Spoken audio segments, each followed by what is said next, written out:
বাচ্চারা এ হচ্ছে রোবট। তোরা যদি কেউ হোমওয়ার্ক না করিস এই স্ক্যান করে বলে নেবে তোরা কেউ হোমওয়ার্ক করিসনি। I am robot 143 143। আরে এটা যদি সত্যি হয় তাহলে আমাদের কি হবে? আরে ওইসব কিছু হবে না, আমি থাকতে তোদের ভয় কিসে? কেন তুই কি নিজেকে মুখ্যমন্ত্রী ভাবিস? রোবট তুমি তোমার কাজ স্টার্ট করো। গুডু হোমওয়ার্ক করেনি, গুডু হোমওয়ার্ক করেনি। গুদু তুই হোমওয়ার্ক করিসনি, তুই ধরা পড়ে গেছিস। বল তুই হোমওয়ার্ক কেন করিসনি? কেন হোমওয়ার্ক করলে কি আমি প্রধানমন্ত্রী হয়ে কি যেতাম? বললি? ও ম্যাম কালকে আমার দাদু মারা গেছে। মিথ্যা মিথ্যা, গুডু মিথ্যা বলছে। কি তার মানে তোরা আমাকে এতদিন মিথ্যা বলে ফাঁকি দিয়েছিস? কিন্তু আর পারবি না, এই রোবট অনেক স্মার্ট, তোদের সব জায়গাকে ধরে নেবে। আচ্ছা ম্যাম, আপনার রোবট এত স্মার্ট তো আমি কিছু কোশ্চেন করতে পারি? বল তো রোবট 2 আর 2 কত হয়? 4 4 22। এইবার বল 3 আর 3 কত হয়? 33। তাহলে 6। না, এটা গুণ ছিল 9।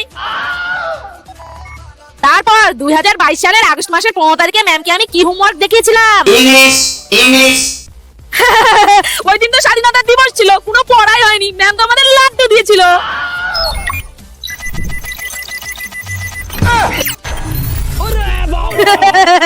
करते हर नारी से प्यार।